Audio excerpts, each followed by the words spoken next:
नमस्कार दोस्तों, स्वागत है आपका फिट फॉर एग्ज़ाम के आपके अपने यूट्यूब चैनल पर। और आप सबकी प्रिपरेशन बहुत अच्छे से चल रही होगी। आप सभी को पता है यूपी पीसीएस का नोटिफिकेशन जारी हो चुका है और प्रेजेंट टाइम में एप्लीकेशन फॉर्म फिल कराए जा रहे हैं।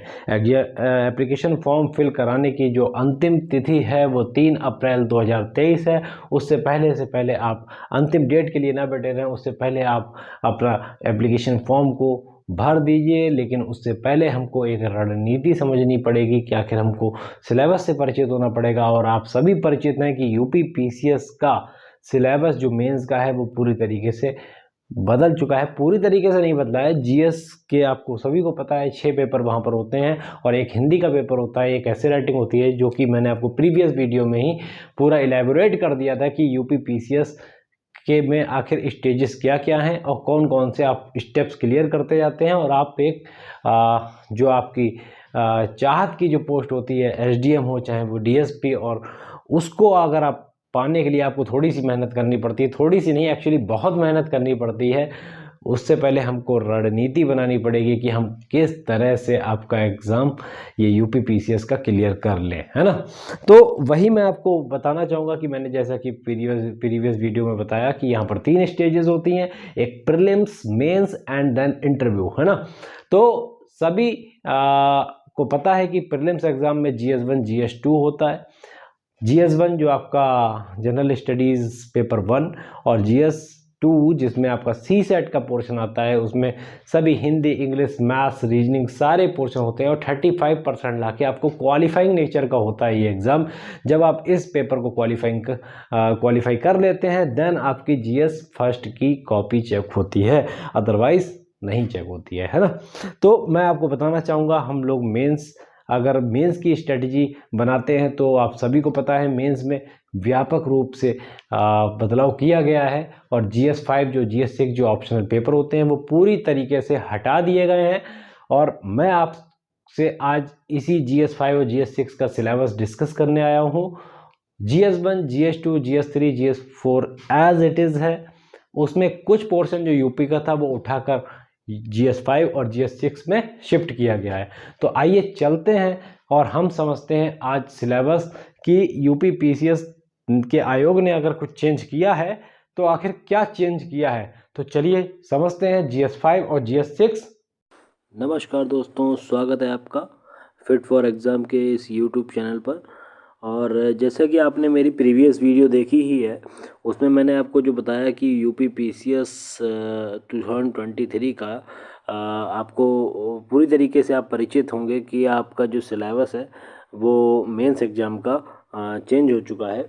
और जो लोग यूपी पीसीएस 2023 की जो प्रिपरेशन करने वाले हैं, तो ऐसे सभी परीक्षार्थियों के लिए मैं ये कहना चाहूँगा कि आप यूपी पीसीएस एग्ज़ाम जो आप एप्लीकेशन फॉर्म आप भरेंगे, जो कि प्रेजेंट टाइम में आपकी साइट पर अवेलेबल है, उसको भरें।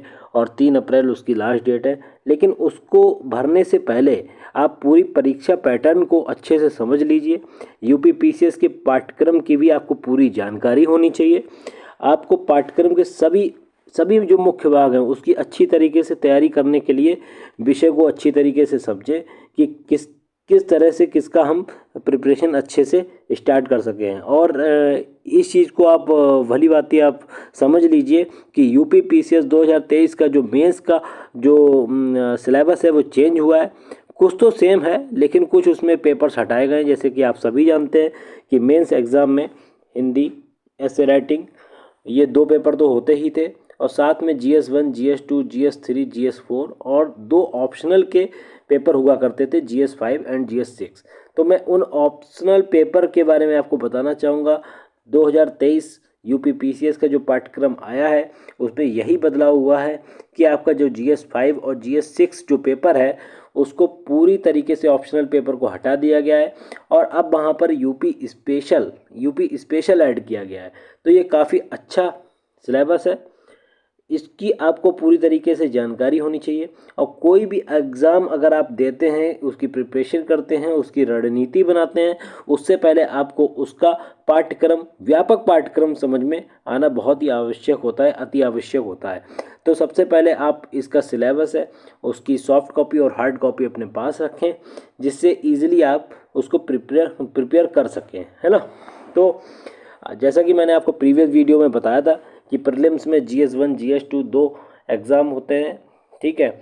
और ये ऑब्जेक्टिव बेस्ड होता है।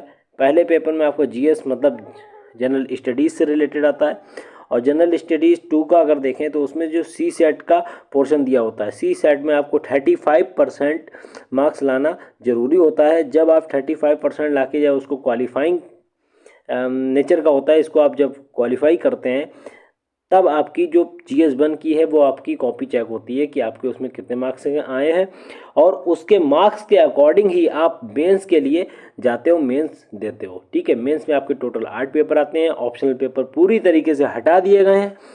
ऑप्शनल पेपर जो समान अध्ययन 5 और समान अध्ययन 6 होता था, उसको पूरी तरीके से हटा दिया गया है, चेंज कर दिया गया है ना। तो अब GS5 का जो हमको सिलेबस डिस्कस करने के लिए मैंने आपको प्रीवियस वीडियो में कहा था, उस प्रीवियस वीडियो को आप देखें पहले, उसके बाद इस वीडियो पर आप ध्यान दें। इसमें GS5 जो ऐड किया गया है, नया सिलेबस ऐड किया गया है, इसको मैं पूरी तरीके से यहाँ पर डिस्कस कर लेता हूँ। और एक बात ये भी जान लीजिए कि इससे पहले UP PCS का जो पाठ्यक्रम है वो 2018 के आसपास आपका बदला गया था, ठीक है।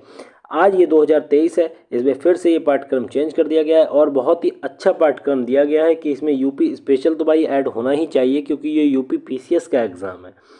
तो 2 वैकल्पिक प्रश्न पत्र होते थे, उसको पूरी तरीके से हटा दिया गया है। अब GS5 GS6 में आपसे UP स्पेशल पूछा जाएगा, जैसा कि आप स्क्रीन पर देख रहे हैं। ये सामान्य अध्ययन 5 का पूरा सिलेबस है, जिसमें आप ये देखिए बाकी GS1 GS2 GS3 GS4 तो एज इट इज़ है, लेकिन उसमें जो कुछ UP का जो आपका जो होता था, UP का जो GS1 में जैसे आपका हिस्ट्री से रिलेटेड आपसे क्वेश्चन पूछे जाते थे, तो मैं आपको बता देना चाहता हूँ कि हिस्ट्री ये जो आपका है, ये GS1 का टॉपिक होता था, वहाँ से अभी इस चीज़ को हटा के अब GS5 पे ये UP स्पेशल का टॉपिक डाला गया है, ठीक है। कुछ कॉमा कर करके आपको दे रखे थे वहाँ पर, जैसे आपको उत्तर प्रदेश का विशिष्ट ज्ञान होना चाहिए, इतिहास, वहाँ की इतिहास, जैसे वहाँ की सभ्यता, संस्कृति, और वहाँ के जो प्राचीन नगर थे उसके बारे में भी आपको पूरी तरीके से विधिवत जानकारी होनी चाहिए। वहाँ पर कौन से त्यौहार मनाए जाते हैं, कौन से आपके लोक नृत्य होते हैं, साहित्य, क्षेत्रीय भाषाएं, विरासत, या फिर सामाजिक रीति रिवाज और पर्यटन स्थल है, उसको आप भली भांति परिचित थे, पढ़ते थे। ये जो कि GS1 में पूछा जाता था, अब ये पूरा का पूरा सिलेबस उठा के आपका GS5 और GS6 में आएगा। अब बात करें GS1 की, तो वहाँ पर उत्तर प्रदेश के भूगोल का भी विशिष्ट ज्ञान से रिलेटेड कुछ क्वेश्चंस पूछे जाते थे कि वहाँ की जलवायु कैसी है, मिट्टी कैसे हैं, वन कैसे हैं, वन्य जीव, खान और खनिज या सिंचाई के स्रोत क्या हुआ करते थे। इन सब चीज़ों की स्टडी हम लोग GS1 में करते थे। वहाँ से ये बस उठाकर जो 16 नंबर पॉइंट है उसको उठाकर GS5 और GS6 में आपका डाल दिया गया है।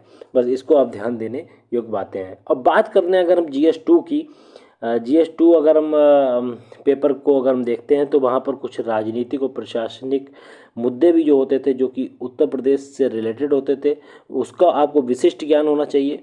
और GS3 की बात करें तो GS3 में आपको उत्तर प्रदेश स्पेशल से रिलेटेड आप कानून व्यवस्था क्या है, या नागरिक सुरक्षा क्या है, या अर्थव्यवस्था का क्या स्तर है उत्तर प्रदेश में, इसके बारे में हम लोग GS3 में पढ़ते थे। तो उसको उठाकर भी GS5 और GS6 में कर दिया गया है। अब देख लेते हैं कि हम GS5 का जो सिलेबस है वो आपके उत्तर प्रदेश का इतिहास, वहाँ की सभ्यता या संस्कृति एवं प्राचीन नगर के बारे में हमको स्टडी करनी है। सेकंड पॉइंट आपका है कि उत्तर प्रदेश में कौन सी वास्तुकला है ना, और संग्रहालय, अभिलेखागार या आर्कियोलॉजिकल जो नॉलेज होनी चाहिए वो भी हमको पता होनी चाहिए। बात करें 1857 में उत्तर प्रदेश का क्या योगदान रहा कि भाई स्वतंत्रता पाने के लिए, है ना, इसकी भी हमको जानकारी होनी चाहिए। बात करते हैं अब स्वतंत्रता सेनानी यहाँ पर कुछ हुए, जैसे आप उनके व्यक्तित्व को समझिए। जैसे पंडित राम प्रसाद बिस्मिल को आप बहुत अच्छी तरीके से जानते होंगे, जिनका अहम रोल था हम हमारे देश को आज़ाद कराने में। और ठाकुर रोशन सिंह और ये आपके अशफाक उल्ला खां जी थे। इन सब के व्यक्तित्व का भी हमको ज्ञान होना चाहिए, जो कि आपसे यूपी स्पेशल में पूछा जा सकता है ना।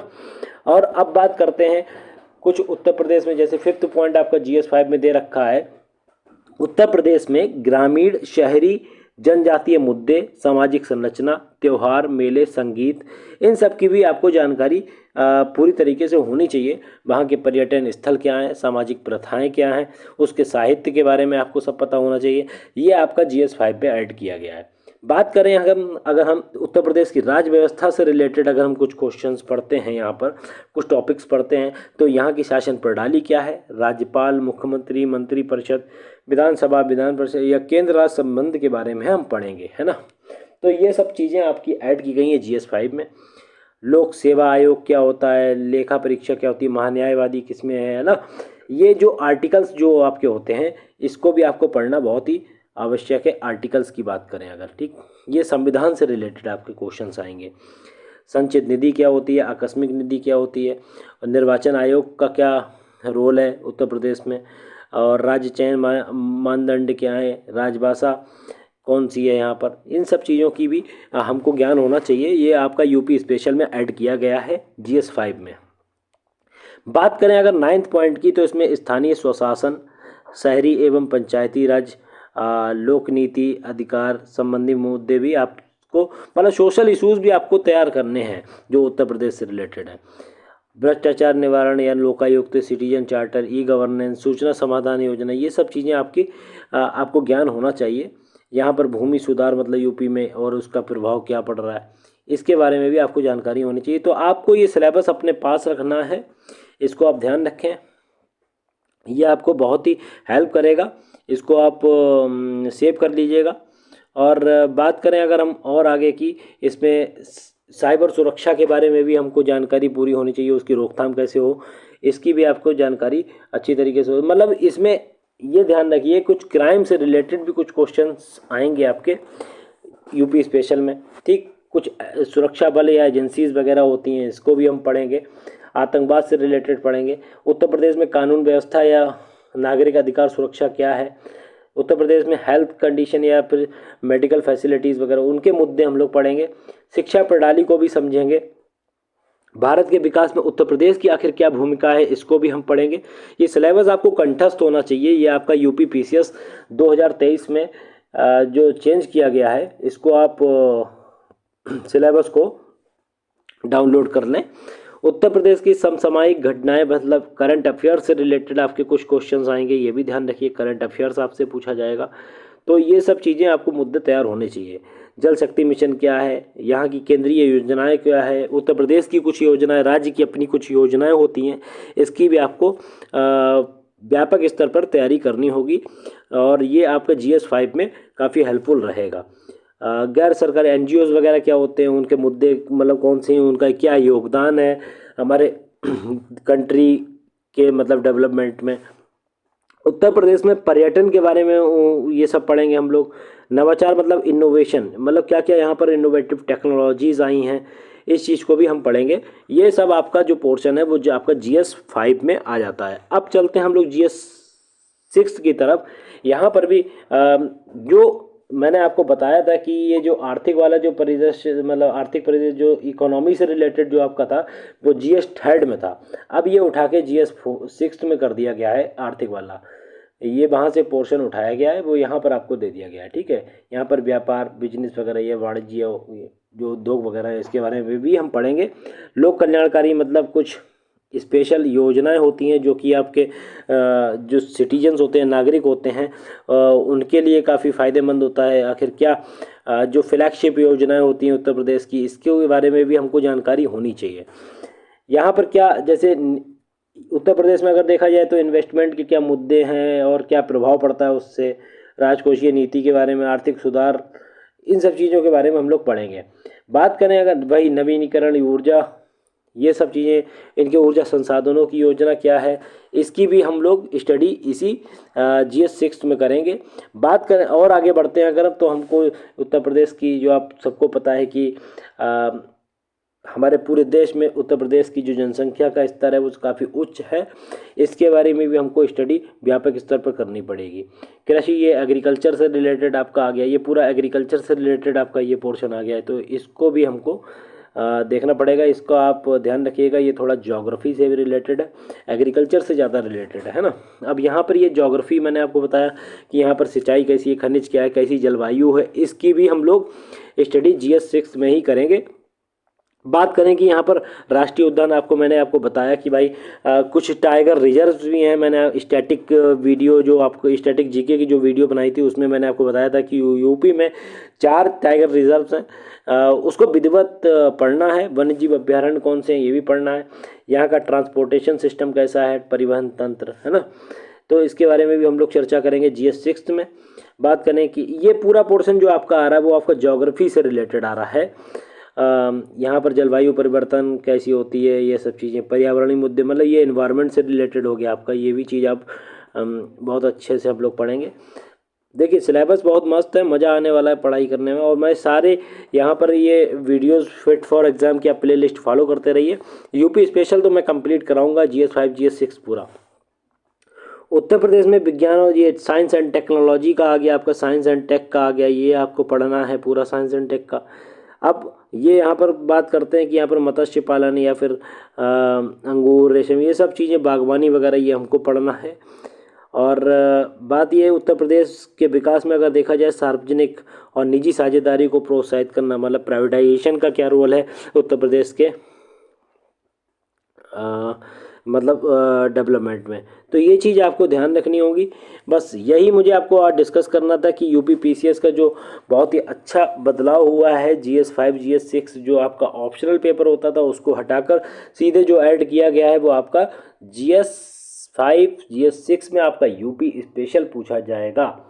और अब बहुत ही मज़ा आने वाला है प्रिपरेशन करने में। जो स्केलिंग की जो नौटंकी होती थी वो भी अब पूरी तरीके से ख़त्म हो गई है, क्योंकि बहुत से इंजीनियरिंग के स्टूडेंट्स जो आते थे वो मैथ्स या साइंस में का सब्जेक्ट अपना चूज़ करके उसमें बहुत ही अच्छे स्तर पर मार्क्स ले आते थे। लेकिन अब ऐसा कुछ नहीं है, सब एक ही प्लेटफॉर्म पर आ गए हैं और जो मेहनती होगा वो पक्का सिलेक्शन पाएगा। तो मैं आपसे यही कहना चाहता हूँ। वीडियो को मैं अब यहीं पर अंत करूँगा। आपको मैंने पूरा GS 5 GS 6 मैंने समझा दिया कि किस तरीके का क्या सिलेबस है। इसको आप नोट डाउन करिए, आप अपनी हार्ड कॉपी अपने पास रखिए कि क्योंकि किसी भी एग्ज़ाम को प्रिपरेशन करने से पहले आपके पास पूरी तरीके से आपके पास हथियार होने चाहिए। जब तक वेपन आपके पास नहीं होंगे आप वॉर नहीं जीत सकते। तो ये जो सिलेबस है वो आप डाउनलोड कर लीजिएगा। यही बस बदलाव हुआ है, ये मुझे आपको बताना था। चलिए ठीक है, फिर मिलते हैं अपने दूसरे वीडियो में।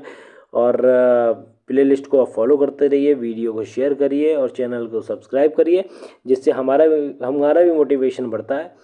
ठीक है, चलते हैं फिर। Thank you and all the best.